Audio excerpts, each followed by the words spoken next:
Meus irmãos, queridas irmãs, então esse vídeo é de número 47. Ação e reação é o capítulo 3º, a intervenção na memória. Então aqui Silas, ele está respondendo a uma pergunta de André, que André fez a ele, enquanto Druso atende os emissários ali, né, os trabalhadores da casa, os assessores dele. Silas responde a André, né? Então aqui, voltando umas duas linhas para a gente poder dar sequência, veja bem, podem mobilizar recursos de misericórdia, né, beneficiando espíritos devedores, desde que se mostrem dignos do socorro. Dignos do socorro. Eu não sei se você se lembra, faz parte do assunto, faz parte do nosso trabalho aqui. Não pense que eu estou fugindo do assunto, não. Você se lembra, no livro Nosso Lar, aquela senhora que se apresentou ao guarda nas portas de entrada de Nosso Lar, e ela rogando socorro, amparo e proteção, porque ela dizia sofrer demais. E aquele guarda, em vez de colocá-la para dentro, das portas para dentro, ele preferiu buscar o auxílio, né? E ele buscou o auxílio, e aqueles que foram até lá, naquela guarita, né, naquela porta de entrada, eu vou abreviar a história da seguinte forma: eles lá constataram que aquela mulher ali, ela queria apenas tumultuar o ambiente, pois ela trazia no teu corpo espiritual várias manchas. Se não me falha a memória, parece que 48 ou 49 manchas. E o instrutor naquela hora ali, me esqueço porque são muitos nomes, levou o conhecimento de André. Você não está vendo as manchas no corpo dela? Não. Pois analise para você ver. E André conseguiu ver alguma coisa. Tá, depois o instrutor leva ao conhecimento de André e de todos os demais ali, que aquela nossa irmã na Terra, ela abortou várias crianças, e que ali ela encontrava-se na condição de uma vampira baderneira, querendo tumultuar, né? Então, é lógico que ela não queria ser socorrida para auto se evangelizar, para auto se instruir. Ela não queria ser assistida para auto se arrepender, até porque, questionada, ela achava que ela havia praticado o amor aqui na Terra para com aquelas mulheres que a procuravam naquela época. A procuraram naquela época.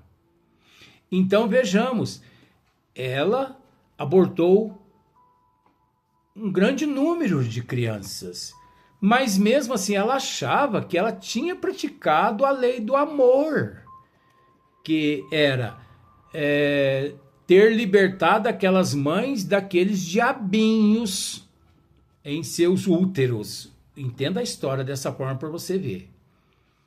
Então ali ela achava que ela era uma santa.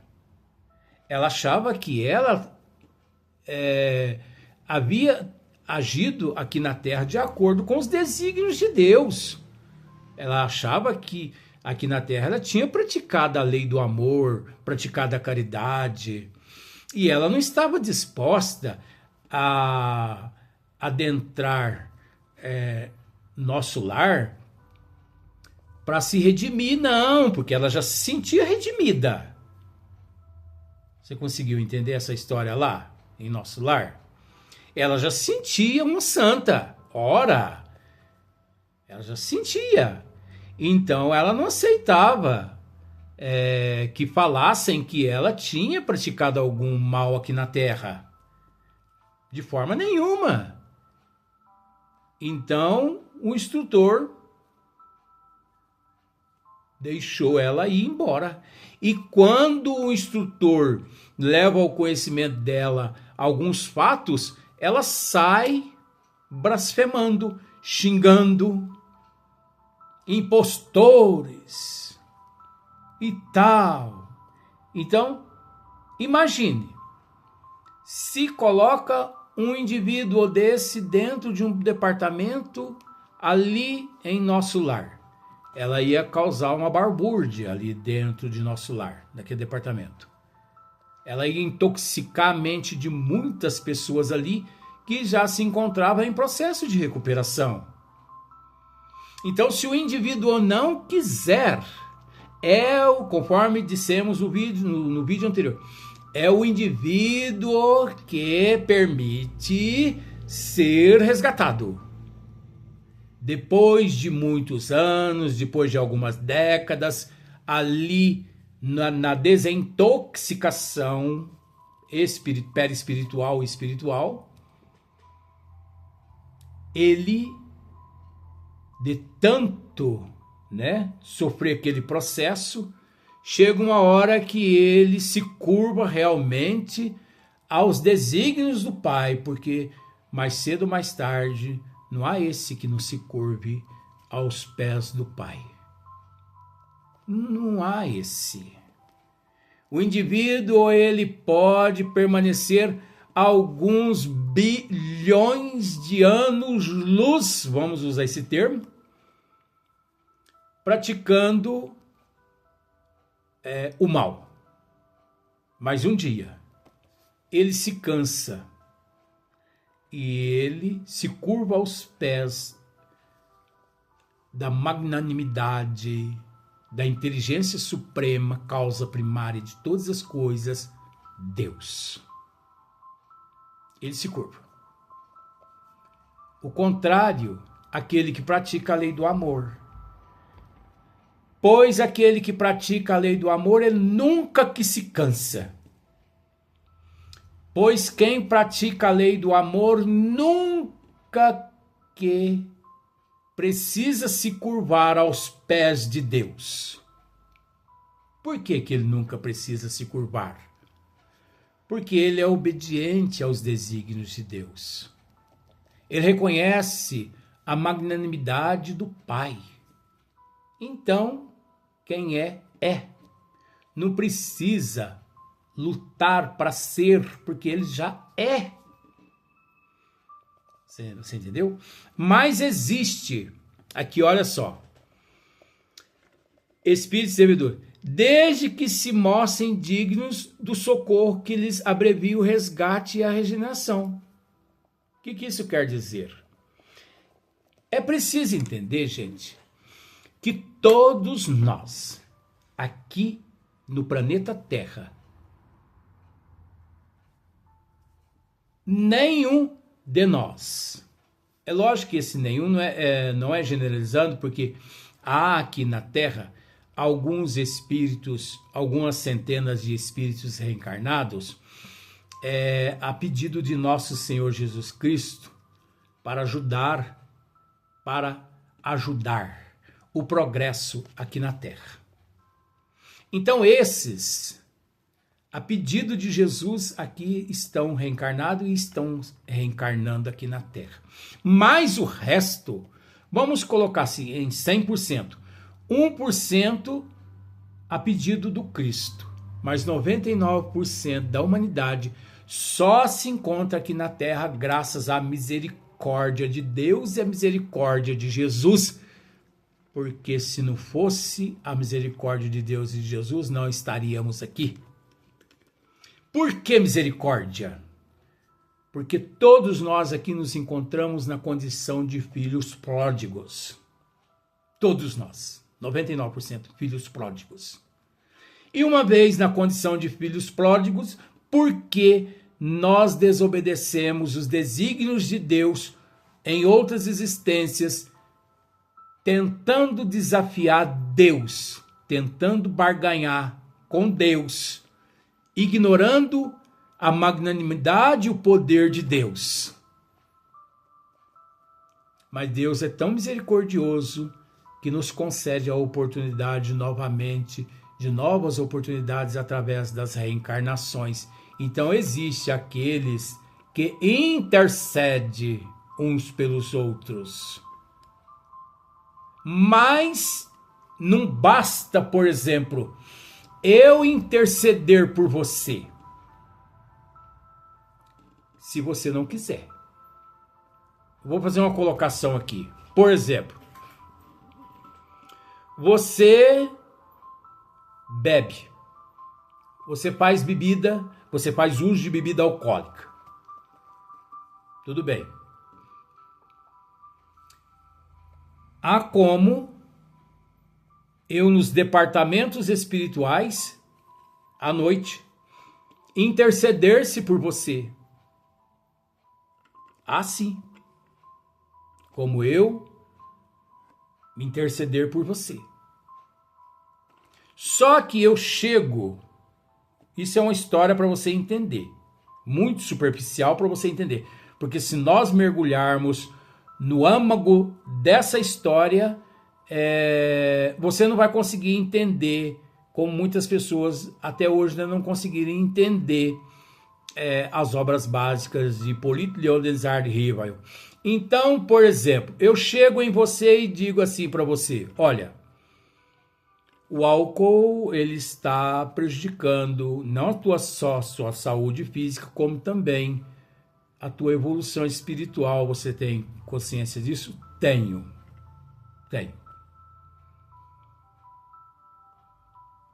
Você gostaria que eu intercedesse por você nos departamentos espirituais? Mas isso é possível? É possível. Eu gostaria, mas o que eu tenho que fazer? Se redimir, renunciar, abdicar, agir no bem, desejar o bem, praticar o bem, falar o bem. Enfim, mudar de hábito, de comportamento, de atitude. Isso não é julgar, gente. Isso é mostrar um norte. Isso é mostrar um caminho ao indivíduo que não consegue, ou melhor, que não consegue enxergar um palmo à frente da narina. Aí chega outro que consegue enxergar quilômetros e quilômetros e lhe condiciona meios para que ele também enxergue. Então, eu descrevo todos esses atributos, essas virtudes a esse indivíduo. Tudo bem. Você pode interceder por mim que eu vou pôr em prática todas essas virtudes, todos esses atributos a partir de hoje. Pois bem, à noite nos departamentos espirituais, recorro aos amigos espirituais, eles me auxiliam e ali nós realizamos tratamento no perispírito daquele indivíduo, naquela alma, e ele passa por uma desintoxicação, os obsessores dele também, enfim, ameniza praticamente uns 90% aquela crise de dependência. E ele vai trabalhando sucessivamente, até ele lograr êxito total. Graças à intervenção, mas graças ao esforço dele. Porque ele optou. A partir do momento que eu mostrei-lhe um norte, ele abraçou a causa. Ele aceitou. Ele quis ser ajudado. Ele abdicou. Ele renunciou. Ele se redimiu. Ele lutou todos os instantes contra aquele inferno na mente dele, tentando levá-lo à prática do vício do álcool. E ele não, lutou. Então você consegue entender que há sim intercessão, intervenção, há sim, desde que o outro faça parte dele. Jesus nos disse: ajuda-te que o céu te ajudará. E Francisco de Assis, em sua oração, nos disse: pois é dando que recebemos. É dando que recebemos. Agora vamos ao inverso. Eu chego, levo ao conhecimento desse indivíduo todas essas virtudes, todos esses atributos, que posso interceder por ele, posso intervir-se por ele, não é? E ele me diz assim: pode sim. E eu recorro aos departamentos e lá nós fazemos tudo por ele. Só que ele pensa assim: eu não vou obedecer. Eu não vou obedecer.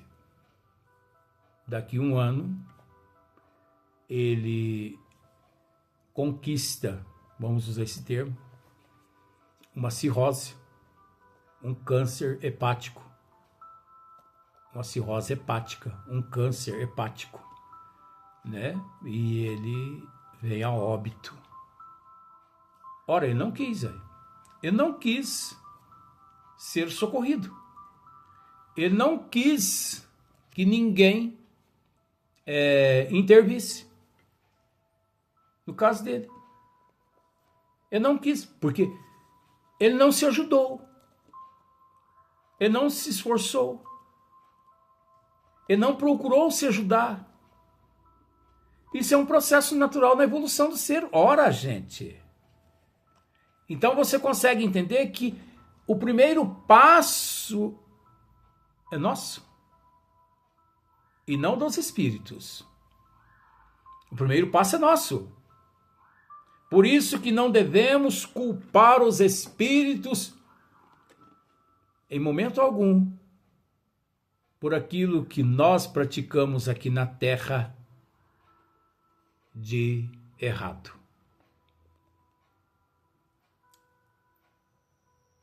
Precisamos sim reconhecer, toda vez que praticamos algo de bom, de que não fomos capazes de praticar aquele ato bom se não fosse a intervenção, a intercessão, a inspiração, a intuição de algum amigo espiritual elevado à nossa volta, nos sugerindo, nos inspirando, nos intuindo. O bem. O bem é inspirado pelo bem. O amor é inspirado pelo amor. O mal é inspirado pelo amor que um dia se corrompeu. O mal é inspirado pelo amor que um dia se corrompeu. Olha que interessante as leis, não é? Por quê? Porque o amor, o mal não existe. O mal não é obra de Deus. O mal é obra humana. O mal é obra nossa, do primitivismo nosso. O mal é obra do nosso orgulho, do excesso de egoísmo, de inveja, de ciúme, de avareza e de arrogância e de imbecilidade, de idiotia. Nós somos os arquitetos de tudo que não presta, criados por nós mesmos. Então, tudo que não presta é obra nossa e não de Deus, porque Deus não criou o mal. Deus nos criou simples e ignorantes de conhecimento, mas sujeitos todos nós a uma infinidade mediante o desconhecido naquele instante, que não sabemos nem quando e nem como. Então vejamos que eles abreviam o resgate e a reencarnação. Aí vem André novamente. Quer dizer, exclamei, né? Uma exclamação de André. Que em boa lógica terrena, eu utilizando-me de uma linguagem de que usaria um homem na experiência física, há reencarnações em perfeita conexão com os planos infernais? Ora, é lógico que sim, ué. Ora, né? Usando o termo do bom mineiro, uai. É lógico que sim. Olha, vamos repetir? Exclamei que, em boa lógica terrena, eu utilizando-me de uma linguagem de que usaria um homem na experiência física, aqui na Terra. Há reencarnações em perfeita conexão com os planos infernais? Exclamação de André, né? Então Silas lhe responde: sim, como não? Sim, como não? Valem como preciosas oportunidades de libertação dos círculos tenebrosos. De libertação dos círculos tenebrosos. E como tais renascimentos na carne não possuem senão característicos de trabalho expiatório, em muitas ocasiões são empreendimentos planejados e executados daqui mesmo, por benfeitores credenciados para agir e ajudar em nome do Senhor, meu Jesus amado. Para agir e ajudar em nome do Senhor, em nome de Deus, em nome de Jesus. Mas isso tudo porque o indivíduo, não tendo condições próprias de agir, mas mostrando ele interesse em hoje ser melhor que ontem e amanhã melhor que hoje, há as intercessões, as intervenções,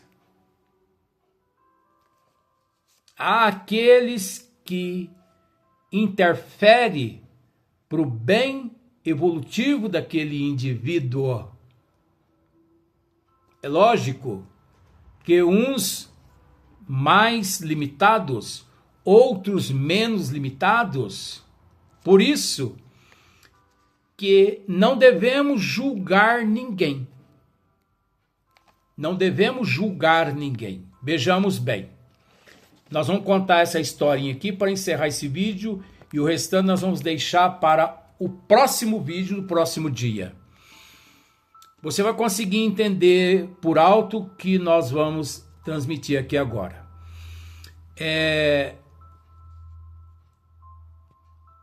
Existia uma casa, ou melhor, havia uma casa espírita que todos os diretores ali, os integrantes da diretoria, reunidos, e eles trataram, ou melhor, eles constantemente eles estavam tratando mentalmente ali na reunião a respeito de um casal que frequentava a casa espírita. Então, veja bem o assunto.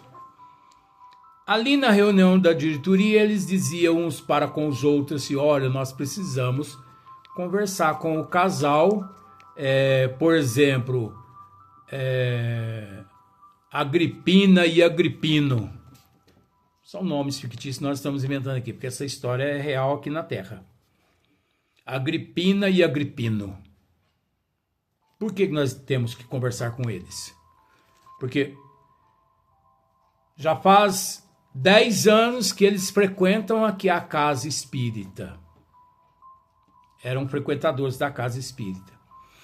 E durante esses 10 anos, eles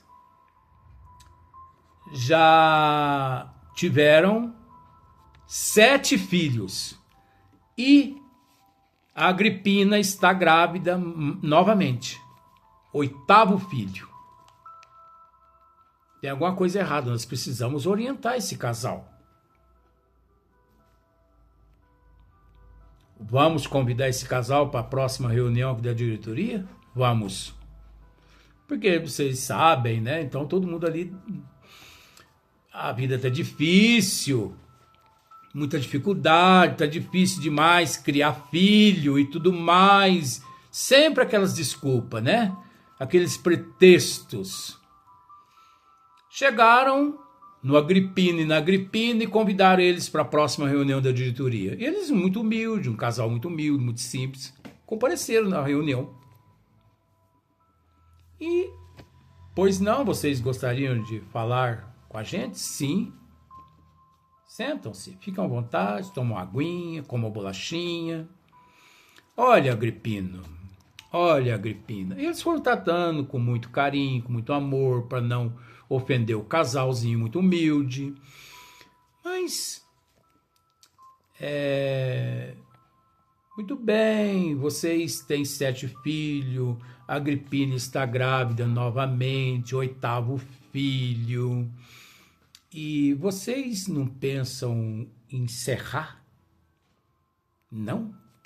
O Agripino falou assim e olhou nos olhos da Agripina. Se depender de nós, nós vamos arrumar mais 8. 8, 16. Não, mas vocês não podem fazer isso. Ora, mas por que nós não podemos fazer isso? É lógico que nós podemos fazer isso. Isso o Agripino encarou todo mundo ali na reunião da diretoria, daquela diretoria. É lógico que nós podemos fazer isso.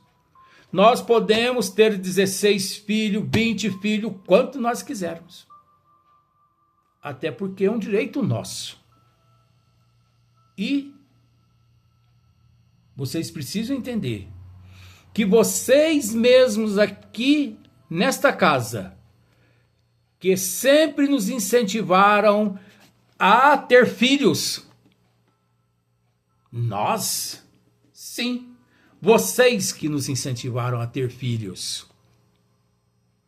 Quando nós chegamos aqui nesta casa, pela primeira vez, nós não tínhamos nenhum filho. Éramos recém-casados. Passávamos por grandes dificuldades. Não sabíamos como ajudar ninguém, porque nós não tínhamos como ajudar ninguém devido às dificuldades econômicas. Não passávamos fome, porque éramos ajudados pela instituição aqui, por esta casa. De forma que nós não sabíamos como ajudar ninguém aqui no corpo físico. Mas eu e a Agripina de tanto ouvir vocês dizer que o umbral estava cheio de espíritos sofrendo, gemendo, rangendo os dentes, implorando socorro e ajuda.